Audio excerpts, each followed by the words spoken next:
উত্তরায় এখন কিন্তু বলা যায় যে শুধুমাত্র রাস্তায় পুলিশ সদস্যদের আমরা দেখতে পাচ্ছি, কিন্তু এখন পর্যন্ত আন্দোলনরত শিক্ষার্থীরা যে ঘোষণা দিয়েছিলেন যে তারা 11টার দিকে রাস্তায় নামবেন, তাদেরকে এখন পর্যন্ত আমরা দেখতে পাইনি।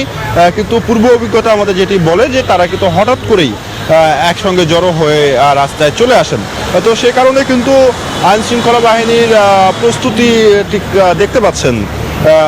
বিপুল সংখ্যক পুলিশ সদস্যদেরকে মোতায়েন করা হয়েছে, অন্যান্য বাহিনীর সদস্যরা রয়েছে, সাজোয়া যান মোতায়েন রাখা হয়েছে।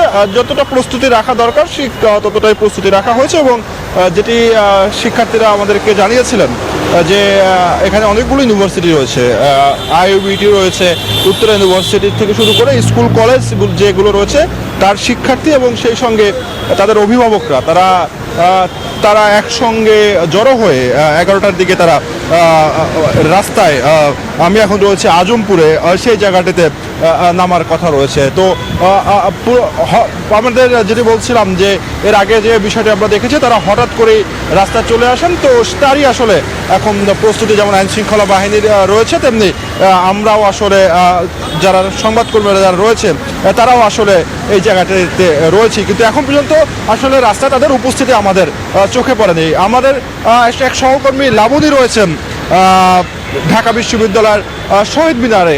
আমরা একটু তার লাবণীর কাছে জানতে চাবো যে লাবণী, ঢাকা বিশ্ববিদ্যালয়ের অবস্থা আসলে কি দেখছেন?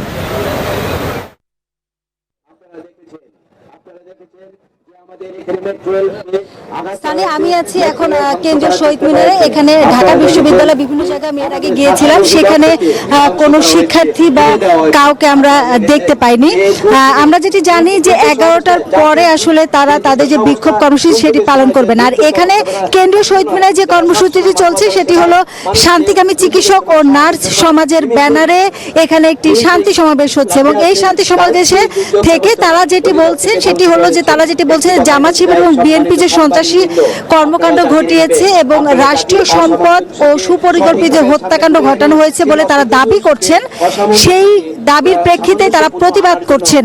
এবং এই প্রতিবাদ সমাবেশে কিন্তু তারা আবার আরেকটি কথাও বলছেন যে ছাত্ররা, যে বৈষম্য বিরোধী ছাত্ররা যে আন্দোলন করছেন সেই আন্দোলনে কিন্তু তারা আবার সংহতি জানাচ্ছেন এবং তারা যে মেধার পক্ষে যে আন্দোলন কর্মসূচিটি করছেন এবং 9 দফা দাবি জানিয়ে আজকে তাদের যে বিক্ষোভ মিছিল সেটির প্রতি কিন্তু তাদের সহমর্মিতা আছে এবং তারা সংহতি জানিয়েছেন। তো সবকিছু মিলিয়ে এখানে চিকিৎসক যারা আছেন তারা যেটি বলছেন যে এই রাষ্ট্রের যেন কোনো ক্ষতি না হয় বা রাষ্ট্রীয় কোনো সম্পদ যেন আর বিনষ্ট করা না হয় এবং কোনো ধ্বংসাত্মক কার্যক্রম যেন পরিচালিত না হয়, এই শান্তি সমাবেশ থেকে তারা সেই আহ্বানটি জানাচ্ছেন। তো এই ছিল আমার কাছে কেন্দ্রীয় শহীদ মিনার থেকে সবশেষ।